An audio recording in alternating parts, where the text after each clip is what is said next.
Good afternoon, everyone. You're so welcome to this session where today we're going to be talking about the perfect running technique. My name's Andy McGill, Head Vitality Coach and Physiotherapist, and it's my pleasure to be your host for today. Today we're very pleased to be joined by James from Runner's Need. James, good afternoon. Great to see you. How you doing?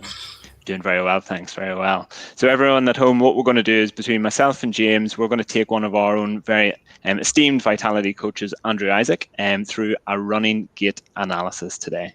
The key thing for this is really it's very much a session around introducing the theme of gait analysis, why gait analysis is important, and in addition to that, James is going to give us some insights as to the process and the things that if you were to go into a Runner's Need shop today, have your gait analysis, what we'll go through, and then most importantly, we'll need his expertise and all technical expertise for all the different types of running shoes and things like that. So I suppose between James's technical expertise and fantastic experience doing these gait analysis and my own background in sort of physiotherapy and injuries, we hopefully should be able to share some interesting insights for you all today. Don't forget, this is an interactive session, so if you do have any questions, any comments, please do pop them in the comment section of wherever you're viewing us from today. Jimmy, who's behind the scenes, will pop those questions up as well. So if anything does come up, you want clarity, want to make any comments, please do so, and we'll do our very best to help you out. Without much further ado, we'll introduce Andrew as well. Good afternoon, Andrew. How are you doing? Very good. I think we'll get going with the technicalities in a little moment. But James, before we get going, any sort of key initial messages or any sort of experience that you want to share with us just before we get into the gait analysis today? I guess just if people are thinking about coming to Runner's Need and are a little bit worried about what to buy, a little bit unsure, I mean, the gait analysis is the best way to know. All of us who work here are incredibly experienced. We're all runners ourselves. So we know what we're talking about. We're here to help you find the most comfortable thing for you and also to put in place a contingency plan for injury prevention. Sounds good. That's music to my ears, James. Injury prevention, having been there myself as an amateur runner. Perfect. So what we'll do, let's get straight into it. James, I know you're gonna take the reins just now, and then we'll start off with a little bit of an interview and a discussion with Andrew around his technique. So without much further ado, let's go for it. All right. Cool. Can you hear me now? Perfect. So, okay. Andrew, if you want to just come back down, we'll start off with a little bit of a discussion. I think James has got some questions for it before we get going. Yeah. So tell me a little bit about your running history, Andrew. So distances you run, terrain, how many times a week, that kind of thing. Okay. So excuse me, there's a bit of a delay going on here, but the technology is failing on me. So currently, I'm working on speed. So previously, I've been doing a lot of marathons, long distance on multi-terrain as well as road. So it was all mixed up together. At the moment, I'm just trying to stick to road, 10K, trying to get speed up. So that's where I am at the moment. Currently injury-free. Stay that way, basically. And how many times a week would you say you run? 2-3 times a week. Okay. And any extracurricular training that you do on top of that? Like I say, strength training. So when the gyms are open, I go to the gym. If not, I'll be using this place here. So a lot of leg weights, anything just to strengthen, like more injury prevention rather than aesthetics. So anything to improve speed and injury prevention for my running. Fantastic. And so obviously you said happily you're injury free at the moment. But prior to being injury free, do you have any history of injury at all related to running? Plantar fasciitis was something that I was used to get, and IT band problems. So again, I think that was because the trainers that I was wearing with the plantar fasciitis. It could be a multiple things, but I think managed to keep them away for quite a while now. Fingers crossed. It sounds like you're doing all the right training beyond your running as well, Andrew, to sort of stay injury free. From my own perspective, things like plantar fasciitis, shin splints, iliotibial band syndrome are probably themes or injuries that we can probably all relate to, but equally I'm sure our viewers today have all had something to sort of have experienced those types of symptoms along the way. key thing with a lot of these symptoms is the fact that it's generally due to a combination of factors, isn't it? In terms of my own experience and having sort of treated people in clinic for this, generally revolves around an increase in load over sort of a too short period. Running takes its toll on the body, and especially, probably most of us as well, are doing lots of maybe road running. So again, even just the impact on the ground does take a tremendous toll. So there's as much work that we need to do in conditioning our bodies to actually absorb the shock of every single foot strike, as well as all of the work to get cardiovascularly strong. So generally, injuries are presented regardless of where they are if we've just tried to do too much too soon. The key thing with all of injuries, however, is whenever they do present, you've got the symptoms, you've got the thing that is actually sore, and that will generally need help. You'll need rest. You may even need a period of treatment for that. But my bugbear, and one of the key things that is always important, is very much then just getting back to the root cause of the actual injury. So if we take iliotibial band syndrome, for example, it's something that is very common in us all. And I can imagine please pop your comments in the comments section. Exactly. So we've got Killian, who's actually asking, have you got a cure for it, for runner's knee? Key thing is, Killian, that it's what you're experiencing is probably a result of something further up the chain. So we'll take note of this, and we'll look at Andrew's gait whilst he's on the treadmill.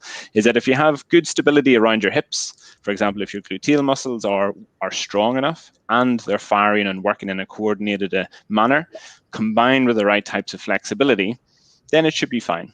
However, if you've got any sort of slight weakness or instability around the hips, that leads to a biomechanical mismatch, and something's not necessarily working out or as smoothly as it should be, and that can generally present in other areas, iliotibial band being the most common thing. So yes, there is a cure. I would tell you to tune in to us tomorrow, where we'll be doing some live Pilates sessions, and that would be a really, really good start, in addition to doing all of the foam rolling flexibility work as well. But Andrew, what you're doing, as Jim said, your extracurricular stuff in terms of actually specific strength training for the legs will stand by you, because then you'll be working on the strength, working on the flexibility, which will leave you in a really good position for then whenever you do go on the road. Don't know, James, with everything that I've explained, how does the running shoes and the gait analysis fit in with that as well then? Well, so it comes down to a couple of factors. So if we take plantar fasciitis, for example, having suffered with it myself, one of the big things that helped me was finding a shoe that had a slightly stiffer sole unit or a system in it called a rocker. So if we take the Hoka Clifton 7, for example, it's got a slightly stiffened sole unit. You see, I can't really bend it past a certain point. That's because it is designed for a heel striker to, once you land, you roll through far more naturally. And also having that thicker pad of foam at the front of the shoe really gives you more of a boost when you hit off with your toes. So it's a small factor to play in, but obviously, like Andy said, rest and recovery is a massive factor in it, particularly with IT band syndrome. Very good. And I see we're getting lots and lots of comments around sort of low profile shoes and lots of them. So we'll cover a lot of these themes, but essentially the key thing is really very much injuries, probably, dare I say, as being a runner. Aches and pains and injuries are par of the course. They'll generally happen, but it's very much trying to match the right gait analysis, having the right equipment combined with the right approach to training, and ultimately looking after yourself away from the road, and making sure that you're in a good condition to be able to run on the road as well. Perfect. James, what comes next in our analysis for Andrew today? So next, Andrew, we will need you to get up on the treadmill and have a short run for about 30 to 45 seconds on a medium to high speed, just so we can see how much landing force is coming down and whether that triggers any overpronations, which would be the ankles tipping in, or supinations, which would be the ankles tipping out. So when you're ready. Okay. Cool. Excellent. Okay.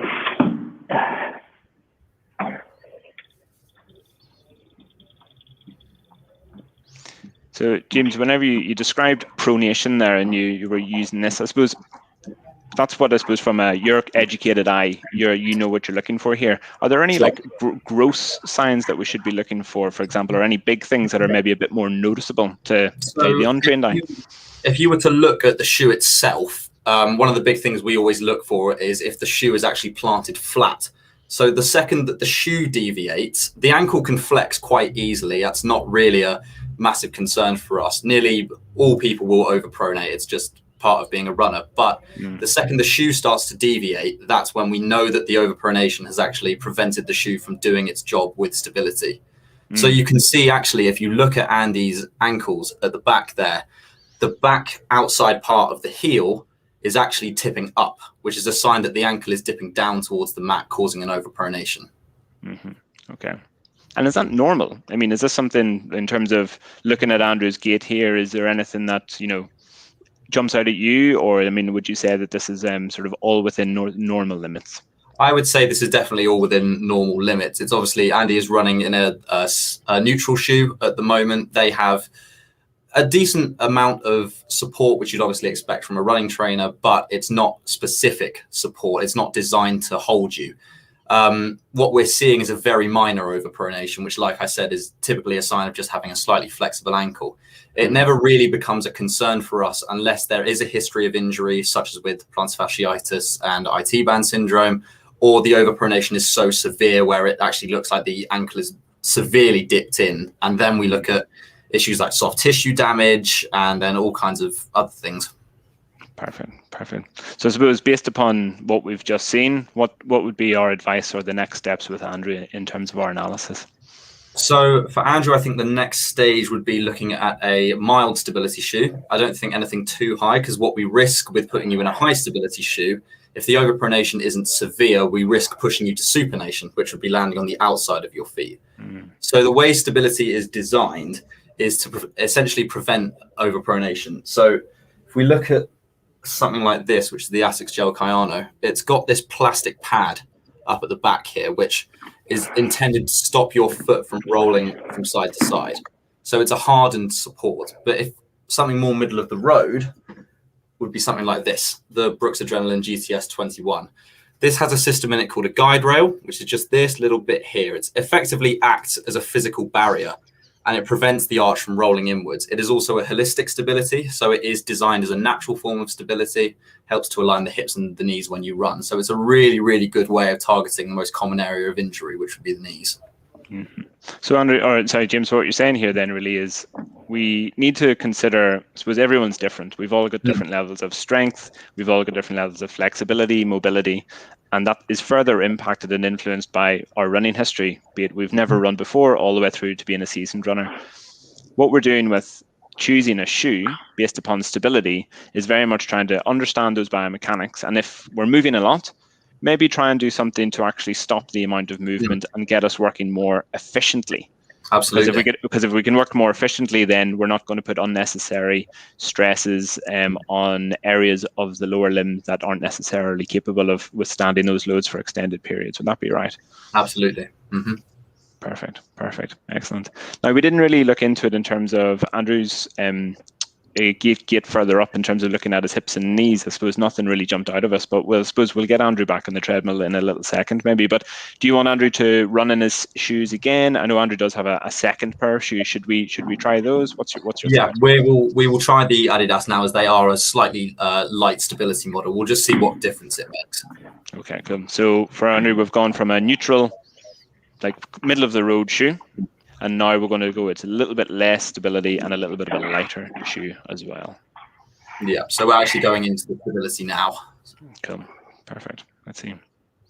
So yeah, key things for me in terms of my background and sort of looking from a physiotherapy perspective is even just looking at simple things like looking at people's calf muscles. It's not something that you can notice yourself, but you might notice it in whenever, obviously, time permits, you're able to run with your friends and things like that. Before noticing people's gait and how they run, you'll have sometimes little differences in terms of how strong one side is, the musculature on one side as well. And just basically at this level, just looking at Andrew, if you can see his hips and knees and ankles as well, everything seems quite well aligned, and there doesn't seem to be too much movement up and around the hips as well, which is a positive sign for me. With everybody, we could always do more. We can always do more and again, this is Andrew just running now. It would be a very, very different story if it was after 21 kilometers or after 42 kilometers and everybody's a bit tired, but certainly at this stage, everything looks in good alignment. James, what's your analysis of his gait at the moment? So although you can't really see too much of a difference, stability is obviously a long-term plan for us to prevent injury. What you can see is now, particularly on the left foot, is that the shoe is now landing pretty much dead flat on the mat. There's no deviation either side, which is really good. So even though this is just a light stability option, you can see that it does work in practice. It is obviously something that comes into more effect over the longer miles, but yeah, it is definitely making a difference. Very good, very good. And all it is really, it's about just trying to get things biomechanically more efficient, because that's what's going to avoid injuries, all right? Very good. So James, with regards to the gait analysis and taking Andrew through the next, what would be the next step, or what would be the next stage of the process in terms of your advice? I mean, do you think that's it? Is the shoes that Andrew currently has, is that the right shoes for him? So should he be trying anything or thinking about anything else? Sure. Well, we would always advise trying multiple pairs. You can kind of bracket shoes into different types of stability. So you have your high stabilities, your Asics and your Hokas, and then you go into your lower stabilities, your Adidas, some of the Nike models like the Zoom Structure, the Brooks Adrenaline, for example, like I showed earlier. They're all kind of that middle of the road stability. I guess, Andrew, did you feel any discernible differences between the shoes? Quite hard. There was no bounce to them. There was no... the ones I'm wearing now, definitely a bounce to it, felt more snug on the foot. I felt lighter as well. So I don't know, there was just nothing with these. So these are good for, like I say, for me, for just going to the gym and that, but for running, I would not use these at all. I'm not saying they're bad, for me, they're not. So on that point, James, how much does it come into personal preference? So I think there's probably two elements to it. Let's talk about things from a technical perspective. So themes that we've talked about so far, and I think if you could draw that out for us, I think is a brilliant insight, is stability and then cushioning. So if we talk about those two things first, and then I'm already seeing lots of comments coming in around aesthetics, around personal preference and what things look like. So again, you could probably talk for hours on this, but in the limited time we have, let's talk about stability, cushioning, and then onwards about aesthetics. Okay, so stability is very much you have your high stabilities and your low stabilities. One is it all depends on how you run. For Andrew, I would say a mild stability is perfect. We don't want anything too strong, which is going to push him into supination. We want to really make sure that we're catering to the needs of the runner. So if the overpronation isn't severe and histories have dissipated, even though they've been there in the past, we don't need to look at something high stability because it does bring risks as well. The difference between stability and cushioning, I think cushioning is where personal preference really comes into effect. So a lot of people aren't a fan of a big stack height, which is something you get with the Hoka Clifton. You can obviously see it's got this enormous cap of foam. I think the stack height's about 2 millimeters or something like that. But it's very much personal preference. You can get different types of cushioning. You can get your fast responsive cushioning like you might have with the On Cloud Swift there. So you can see it does tail off towards the front of the shoe. It is designed to give more of a snap on takeoff. And you do get your more cushioned, bouncy, marathon type cushioning is probably the best way I could describe it. A lot of people want running shoes for a very minimalist feel. That's why brands like On have really come into play now. But then at the same time, cushioning, I don't think is a bad thing. A lot of people think you can get over reliant on cushioning, which yes, granted you can, but if you're doing the right kind of running with that cushioning and allowing it to cater to your needs, it can become really beneficial. Again, James, just looking at the comments and things that we're having. So for example, we have a question with regards to someone who's a regular runner and over 100 kgs. So is that where cushioning should actually be a very, very important consideration? Is that something for us to consider for maybe for the heavier runners? Absolutely, yeah. You want to make sure that you're, particularly with that amount of impact that's going through, you do want to make sure that you've got a nice, responsive enough cushion to support you, but also to give you the energy transfer that you need. That's also where different running styles come into play. So for example, for someone who's a little bit heavier, heel striking is probably going to be the way you run just because of body mechanics, really. I mean, toe striking is obviously something that is a bit of a risk for the lower half of the leg. It does lead to some shin splints and tight calves. It's just something you have to get used to over time. Andy, I'm sure you're aware of that. But yeah, having a higher cushion if you are a little bit heavier is definitely a better idea. It's all down to personal preference, I think, at the end of the day. We can guide you to a decision and give you options, like multiple different options that you can try. But yeah, I think at the end of the day, it does come down to personal preference. Perfect. Okay, then, and then sort of the crucial message as well, then aesthetics. I like the look of the low profile. I want to be super fast. I want to have, sort of track shoes, but you're advising me, and biomechanically I should be in another place. What's your advice? How do we manage that? Or is that a conversation that you have with your clients on a day-by-day basis? It is, yeah, because a lot of people don't want something that looks like a boat. People don't want to be walking around with these massive platforms on their feet. I think the lower profile a shoe can get is obviously beneficial for people aesthetically, but we do always try and emphasize to our clients that aesthetics should really be the last thing that come into your mind. The shoe is designed for injury prevention, making sure that you're motivated to get out running and get fit every day. That's what we want to emphasize. Aesthetics do obviously play a big part in it, but again, it's the shoe, not the look of it, that's doing the work. Exactly. So a comment just coming in there from Maximum with regards to the Ultra Boost. So someone who likes the Ultra Boost aesthetically has many, would we generally rate them as a running shoe? And again, my take on that would be, yes, I would rate it as a running shoe if it's the right running shoe for you. So absolutely. Me personally, I have run an Ultra Boost. Don't work for me because they're not supportive enough and I don't have enough cushioning for the type of running I wish to do. And James, I love your point with regards to if you have the right equipment and the right shoes, you'll be motivated to get out day after day because then you won't be sore, you won't be injured. Anything further to add to that? I think you've hit the nail on the head there, Andy. The Ultra Boost is a very good shoe, don't get me wrong. It does have good cushioning. It's trying to cater to that market of shoes that have a rocker system or a higher heel to toe drop. It's designed for speed, really, speed and cushioning over a long distance. So again, if it's right for you, if you feel like it's right for you, it's the shoe to go for. Very good. Okay, there's lots and lots of comments coming through for plantar fasciitis. It seems to be a common injury. Andrew, can I get your take on this? What have you done in the past, or what are the ways that you have managed your own plantar fasciitis? So the key thing that I took away from when I went to physio was how I got it in the first place. So for me, I ran too far, too quick. So I didn't progress enough. And when I finished the race, because the adrenaline was going, I was going faster than I thought I was going to finish in. And I completely broke. I learned I need to pace myself.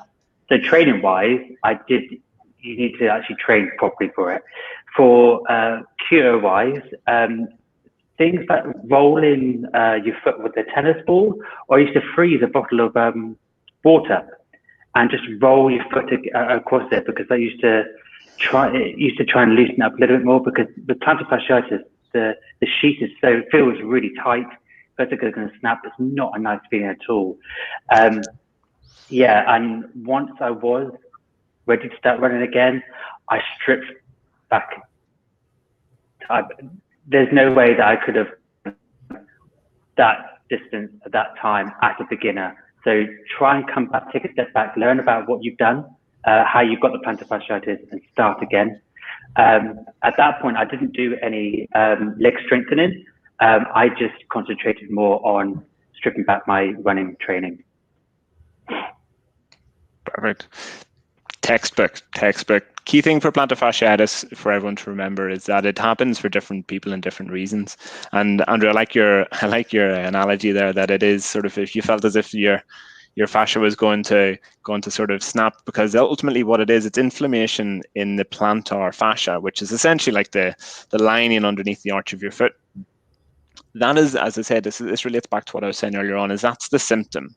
That's the thing that we need to get on top of. So Andrew, like the rolling on the tennis ball will release that. The ice will help to cool and relieve your symptoms of that. But once your symptoms are under control, once you're able to walk around pain-free, and the key thing is that whenever you get up in the morning and you put your feet first down on the floor, once you get out of bed, if that then starts to become pain-free and no longer you're hobbling away from bed, then you know that sort of you're in the recovery phase and you're progressing well. Then it's time to look, as we would say, up the chain. So key thing and key point is, and I'd put if I was a gambling man, I'd put all my money on it, is the fact that you need to look at your calf muscles in terms of flexibility.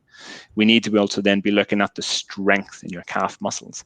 If you actually think about it, what running boils down to is you're hopping on one foot at a time.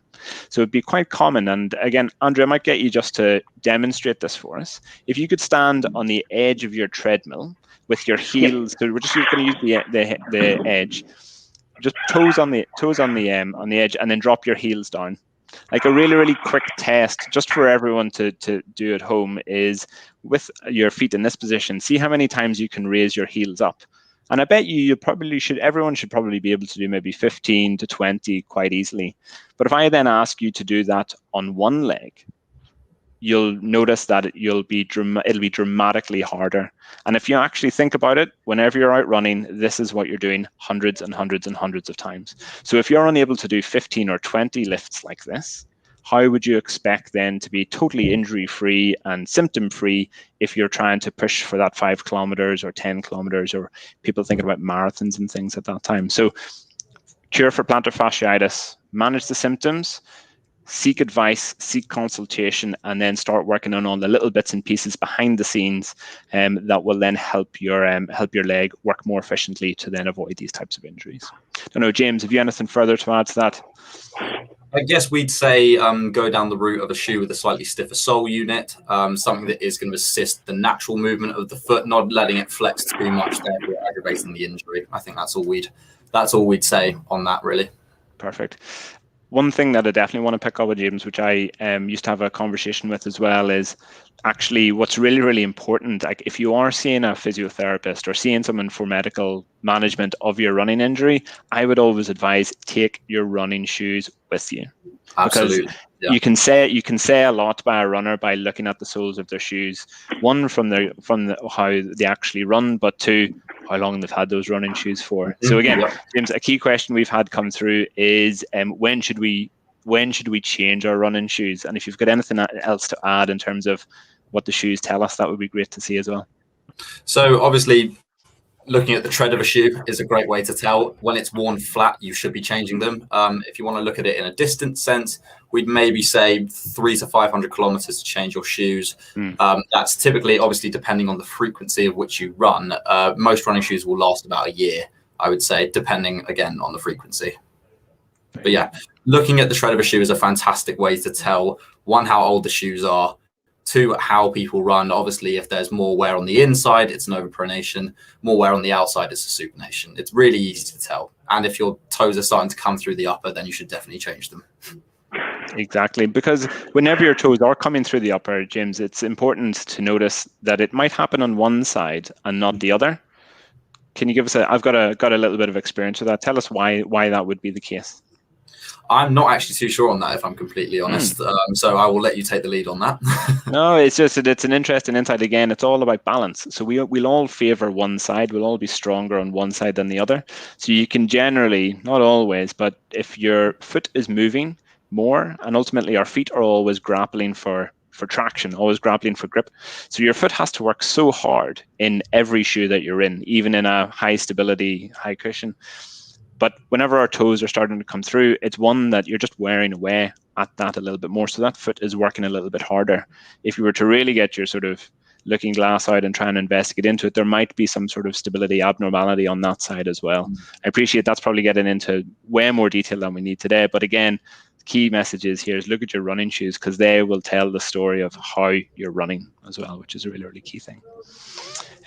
James, another key thing, which I have no view on, and I actually don't have much on, socks.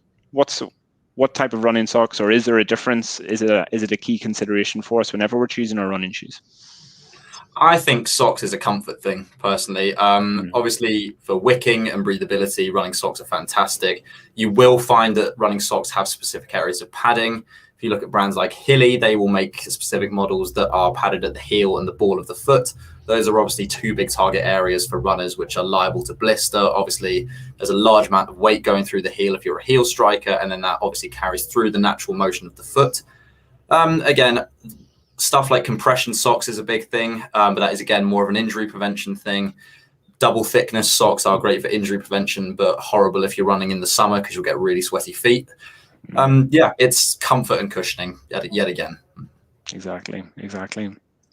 James, for someone who's watching, has never had a gait analysis, and we want to find out more, what tips or advice would you share for those runners, or even those sort of individuals that are interested in running and don't know where to start? Whenever we go in and have a session with one of you yourselves or one of your expert colleagues, what are the types of questions or things that we can ask or do or even bring to help the whole gait analysis process to make sure that it's the best outcome? I think always bring the shoes you use to, even if it's not running in, bring the shoes that you use for exercise. That's a big thing. Tell us what you want to know. It's a very simple process. We're here to help you. If you want to just run 5Ks, we'll cater to that. If you just want to run 3K a week, twice a week, that's fine. We will cater to you. It's all about what you want to do. We will guide you to we will help guide you to the right decision, but comfort has to be the main consideration for you at the end of the day, and we will do our best to help you get there. Fantastic. I'm definitely due an upgrade, so I'll be in contact very, very shortly, James. Fantastic. Andrew, before we go, have you any sort of final questions or thoughts from your own gait analysis today, James? I'm glad I've got the right shoes. I find it massive I've got it right, but I wouldn't, if I didn't have my gait analysis, because I had mine after the plantar fasciitis, I would probably be still clueless. I'm really grateful that I did have mine done. And once I bought my trainers, I haven't diverted. I'm still with the same brand and trying to stick to that same make if I can. Whether that's to do with the mind, but I find that if I change trainers, I'm scared I might get another injury. So who knows? But glad I had mine done. Very good. That's an important point, James, actually. Maybe just if we wrap up with that, should we be loyal to the same brand? I mean, I suppose technology is changing all the time.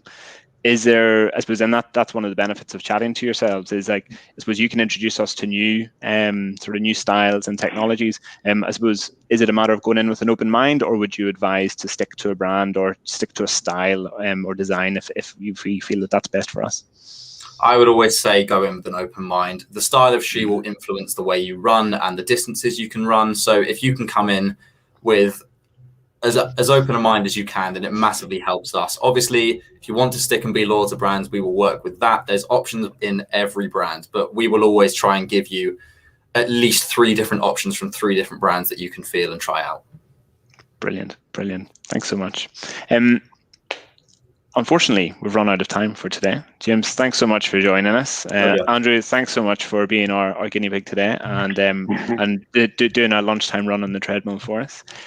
For everyone at home, if you have any sort of further thoughts around this, or if you're a Vitality member and want to find out how to get your own gait analysis and discount with Runners Need, just log on to the member zone and follow the links, and then we'll be able to provide and support everything for you there. If not, if you've got further questions, comments, whatever, what you can do is definitely stay close to us. So as a team, we are running these sessions on a weekly basis, and every week, every month, we're introducing new topics and opportunities for you to ask us, the coaches, questions. So please stay tuned to what we're doing, and then no doubt that over the coming weeks we'll be able to help you with any sort of more specific musculoskeletal questions you might have, any questions about related to nutrition, mental well-being, all areas of health and well-being. So please do stick with us. And as I said, for everyone who submitted a comment today, my challenge to you tomorrow is to join us at 1:30 for Pilates with Louise Butler, because ultimately that is one thing that even myself as a runner, I can definitely say that I've benefited from, because it helps with that strength and strengthening all the bits and pieces that you need to get out on the road and stay injury free. But a key message for today is definitely gait analysis is very important. Ultimately, it'll help us find a pair of shoes that are right for you, and in addition to that, stay injury free and enjoy your running. So without much further ado, James, thanks again so much for joining us today. It's been a pleasure to have you. Thanks, Andrew. We'll see you soon, and thank you everyone for joining us. Have a great day. Bye bye.